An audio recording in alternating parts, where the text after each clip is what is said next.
This platform to be able to share experiences of indigenous women from northern Kenya. I come from northern Kenya. I'm a Maasai pastoral woman.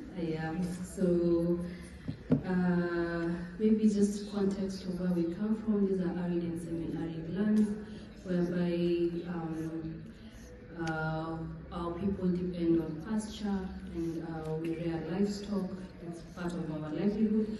And mostly it's dry areas so that you can better understand the challenges of women from where I come from. So, and maybe just to outline, we can't talk about conservation and restoration without tenure rights, and this has really been a challenge for women where we come from. I come from a patriarch society, just like my sister from the ocean has said. I think it's something around issues of Africa, women, and the gender norms that have been there.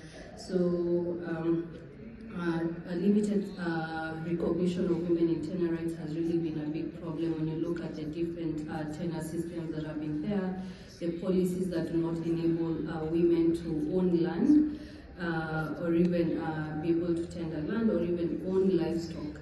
So this means that women are not included in decision making because it's a matter of men to make decisions around issues of land, and women are equated as children in my culture. So these are some of the challenges women go through.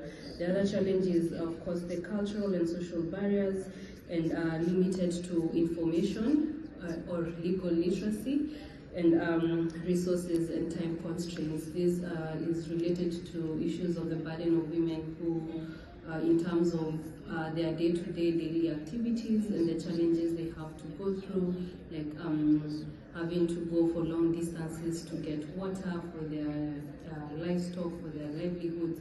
So in short, women take care of livestock but do not own livestock. Women take care of land but do not take care of land. So I like to say that women are the hidden hands in conservation and restoration in our land, since they do all these things but are not included in decision making and do not actually own land and livestock.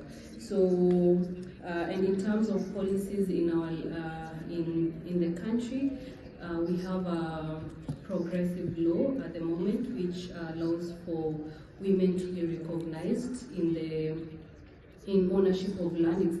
It's called the Community Land Act of 2016, whereby everyone within the community is a member of the land in terms of ownership, and the land, a community land is allowed to have a title deed as collective ownership.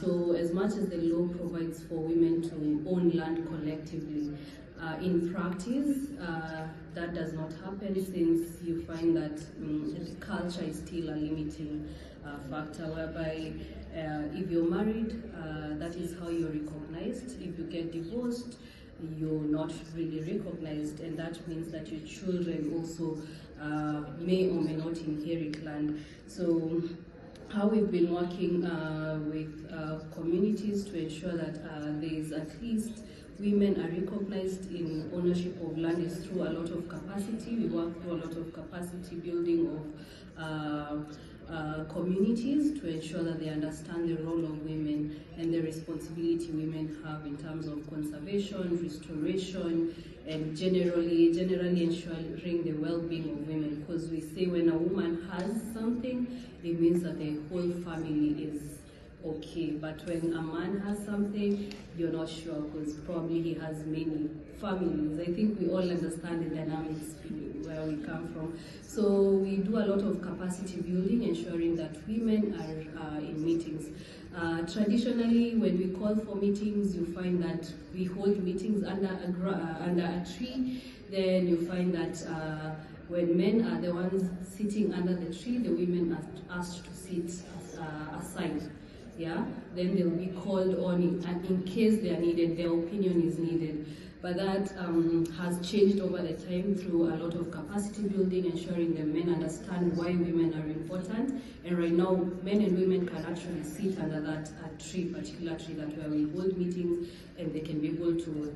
The other issue is men stand up and raise their opinions during meetings, but women are asked to sit down because of all these cultural barriers and traditions. But then right now a woman can actually stand up and speak and be able to air their views and actually make decisions. So another challenge is as much as our law wants to engage women, you find they put in measures, there's the third gender role, but whereby women are supposed to be less. If, let's say, a leadership position requires 15 people, a third is supposed to be women, but through a lot of capacity building of women, ensuring that they have soft negotiation skills, ensuring that they have knowledge of the law, you find that there's one particular community land during their election processes, women were able to lobby and ensure that they have more women in leadership positions and more than men. So they have 9 women in leadership, especially in the top leadership where the chairman, the chair lady now, and the vice chair lady is women, but then the lesser numbers is for men. So we ensure that through this capacity building, we put social safeguards in place, whereby we ensure that there is intentional efforts to ensure that women are participating. We ensure that our programming is in favor of women. For instance, during the drought seasons, we do not keep women for long. During meetings, during market days, we do not keep women long because they have to go to the market and bring food home. And also ensuring that men, there's equal opportunities, because sometimes, I'll recall when we do documentation, when we started the process, men would say women do not understand anything about traditional knowledge. But then we had to tell the men, it's okay, if they do not understand, let them go and mark whatever they know, and it's a part of learning for them. But when men and women went into separate sessions and did their own biocultural mapping, it was a surprise that women actually mapped more resources, more areas about their territories, more than the men. Because men always, we are pastoralists, men are moving from territory to territory.